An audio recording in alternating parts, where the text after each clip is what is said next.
जय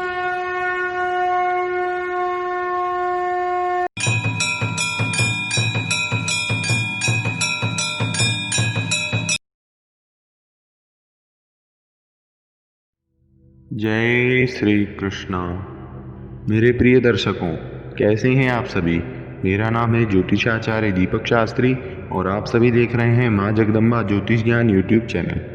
प्रिय दर्शकों, सर्वप्रथम आप सभी से यह अनुरोध है कि आप इस पाठ का श्रवण टैंडी में ही कीजिए। ऐसा करने से आपको ज्योतिष शास्त्र समझने में अत्यधिक सरलता होगी। इस आधुनिक तकनीक के प्रयोग से आप दसों दिशाओं से ज्योतिष शास्त्र का ज्ञान प्राप्त करेंगे। इसके लिए आपको कुछ नहीं करना है, बस अपने कानों में हेडफोन्स या ईयरफोन्स लगा लेने हैं और अपने नेत्रों को बंद कर लेना है और ध्यान पूर्वक हमारे पाठ का श्रवण करना है। तो आइए आज का यह वीडियो प्रारंभ करते हैं। तो मेरे प्रिय दर्शकों और मेरे प्रिय छात्रों ने जो मेरे साथ निरंतर जुड़े रहते हैं और ऑफलाइन तथा ऑनलाइन दोनों माध्यमों से हमसे ज्ञान प्राप्त करते हैं, उन सभी के अनुरोध से हम अपनी ज्योतिष शास्त्र की सीरीज में काल सर्प योग के विषय में विशेष चर्चा कर रहे हैं। इससे पहले भी इस विषय पर 2 वीडियोस हमने बनाए हैं। उनको यदि आपने अभी तक नहीं देखा है तो अवश्य देखिए, क्योंकि उनको देखे बिना आगे का वीडियो समझना कुछ कठिन हो सकता है। लेकिन हम अपना पूर्ण प्रयास करेंगे कि आपको यह वीडियो समझने में अत्यधिक सरलता हो। ज्योतिष शास्त्र के जो बिगिनर छात्र हैं, जो इसको पढ़ना प्रारंभ ही कर रहे हैं, उनके लिए भी यह वीडियो ज्ञानवर्धक होगा और साथ ही जो छात्र ज्योतिष शास्त्र के विषय में बहुत सी बातें जानते हैं, इंटरमीडिएट लेवल के हैं, उनके लिए भी यह वीडियो उपयोगी ही होगा। आज हम बात करेंगे कुलिक काल सर्प योग के विषय में। कुंडली में बनने वाला यह काल सर्प योग राहु के द्वितीय भाव में और केतु के अष्टम भाव में स्थित होने से बनता है। इस स्थिति में सभी ग्रह राहु और केतु के मध्य में स्थित होते हैं और राहु की वक्र गति से प्रभावित होने के कारण सभी ग्रहों पर अशुभ प्रभाव होता है। आज जानेंगे सभी राशियां क्रम से द्वितीय भाव में स्थित होगी और तब बनने वाले काल सर्प योग से जातक के जीवन में क्या क्या फल देखा जाएगा। सर्वप्रथम मेष राशि के विषय में बात करेंगे। मेष राशि द्वितीय भाव में स्थित है और काल सर्प योग बना है, अथवा वृश्चिक राशि द्वितीय भाव में स्थित है और तब बनने वाले काल सर्प योग का क्या प्रभाव रहेगा। क्योंकि दोनों राशियां मंगल की हैं, इसलिए फल में कुछ समानता होगी, लेकिन पूर्णतया समानता नहीं होगी, क्योंकि दोनों राशियों का अपना स्वभाव है। एक राशि चर है तो दूसरी स्थिर है, इसलिए फल में अंतर हो सकता है। अब द्वितीय भाव में बैठकर राहु करेगा मंगल की नकल और फल देगा द्वितीय भाव का भी। इसलिए धन, वाणी, कुटुंब, जो भी वस्तुओं का विचार द्वितीय भाव से किया जाता है, उन सब पर राहु का प्रभाव रहेगा। तो मंगल शीघ्रता से कार्य करते हैं और राहु अचानक फल देने में समर्थ है। इसलिए जातक की वाणी पर इस प्रकार का प्रभाव होगा कि वह बहुत शीघ्रता से बोलेगा और उसकी इस प्रकार से बोलने से उसको अचानक बड़ी हानि भी हो सकती है।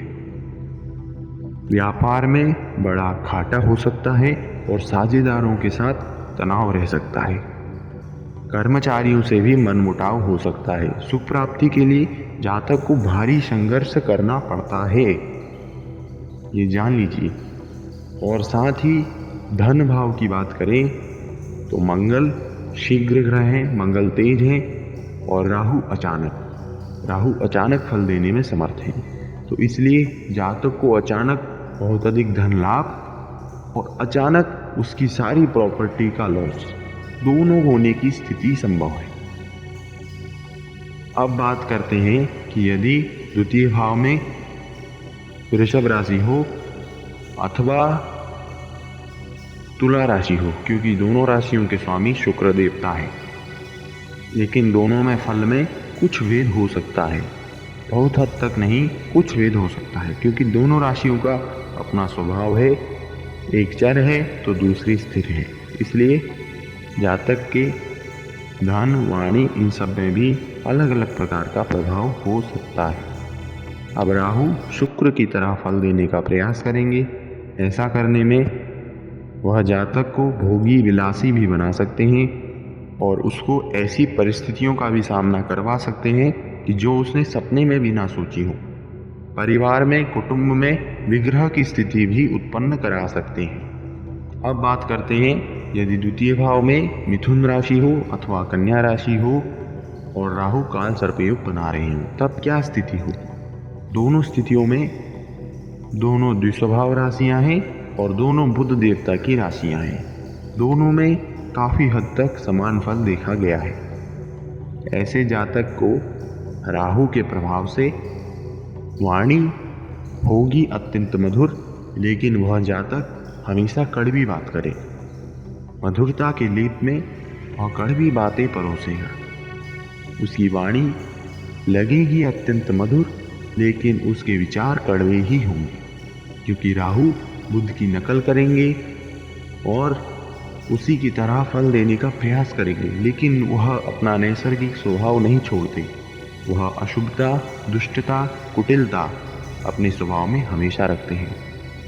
राहु की कथा के विषय में आप भली भांति परिचित हैं कि उन्होंने किस प्रकार देवताओं की नकल करके अमृत पान तक कर लिया था। इसलिए राहु बहुत ही खतरनाक ग्रह हैं और वह अपने स्वभाव को कभी छोड़ते नहीं है। काल सर्पयोग में राहु की ही मुख्य भूमिका है। हम अपने छात्रों को सदा ही यह बात समझाते हैं। अब ऐसी स्थिति में राहु जातक की वाणी से इस प्रकार की विद्वता का प्रदर्शन करेंगे कि वह जातक अपनी योग्यता से अधिक विद्वान प्रतीत हो सकता है, लेकिन यदि उसके स्वभाव के बारे में आप जानने का प्रयास करेंगे तो वह कुछ विपरीत ही प्रतीत होगा। अब बात करते हैं, यदि द्वितीय भाव में कर्क राशि हो और काल सर्पयोग बन रहा हो, तब क्या स्थिति रहेगी, जातक को किस प्रकार का फल प्राप्त होगा। कर्क राशि के स्वामी चंद्रमा हैं और चंद्रमा की तरह ही फल देने का राहु प्रयास करेंगे। अब ऐसी स्थिति में जातक को वैवाहिक जीवन में भी असंतुष्ट होना पड़ सकता है। जातक के मन में धार्मिक भावनाएं कम होंगी, वह धर्म में कम रुचि रखेगा। लगातार असफलता प्राप्त होने के कारण परिवार के वृद्ध लोगों का उस पर से विश्वास उठ जाएगा। अचानक बड़े विश्वासघात का भी शिकार होना पड़ सकता है। अब बात करते हैं, यदि द्वितीय भाव में सिंह राशि हो और काल सर्पयोग की स्थिति बन रही हो, तब जातक को किस प्रकार का प्रभाव प्राप्त होगा।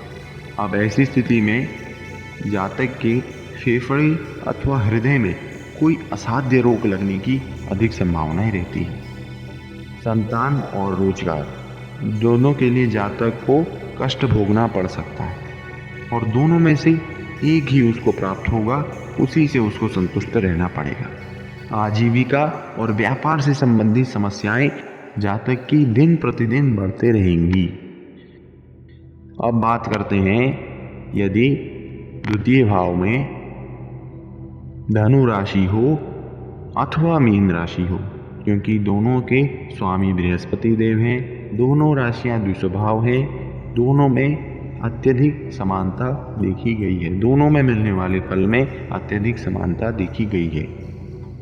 इस प्रकार की स्थिति में राहु ग्रह बृहस्पति की नकल करेंगे और बृहस्पति ग्रह द्वितीय भाव के कारक भी हैं। अब ऐसी स्थिति में जातक को मिश्रित फल प्राप्त होने की अधिक संभावना है। जातक को वैवाहिक जीवन से असंतुष्ट रहना पड़ सकता है। उसकी पैतृक संपत्ति को बाहरी जन नष्ट कर दें, यह भी संभव है। अब बात करते हैं कि यदि धन भाव में मकर राशि अथवा कुंभ राशि, इन दोनों में से कोई राशि स्थित हो। अब ऐसी स्थिति में यदि मकर राशि स्थित होगी तो धनु राशि का लग्न होगा और यदि कुंभ राशि होगी तो मकर राशि का लग्न होगा। दोनों ही राशियां शनिदेव की हैं। दोनों राशियों के स्वभाव में भिन्नता है। एक राशि चर है तो दूसरी द्विस्वभाव है, लेकिन दोनों राशियों के उस भाव में स्थित होने पर मिलने वाले फल में समानता देखी गई है, इसलिए दोनों को एक साथ समझते हैं। ऐसी स्थिति में राहु शनि की तरह वाणी देंगे और उसमें दुष्टता भी रखेंगे, तो ऐसे जातक की वाणी अत्यधिक धीमी गति की हो सकती है और यह भी संभव है कि वह गूंगा हो। जातक के गूंगा होने की बहुत संभावनाएं रहती हैं। जातक को धन के लिए जीवन भर संघर्ष करना पड़ सकता है। ऐसे जातक अपने जीवित रहने पर भी खुद को कोसते हैं। ऐसे जातकों को जीवन भर कष्ट मिलता है।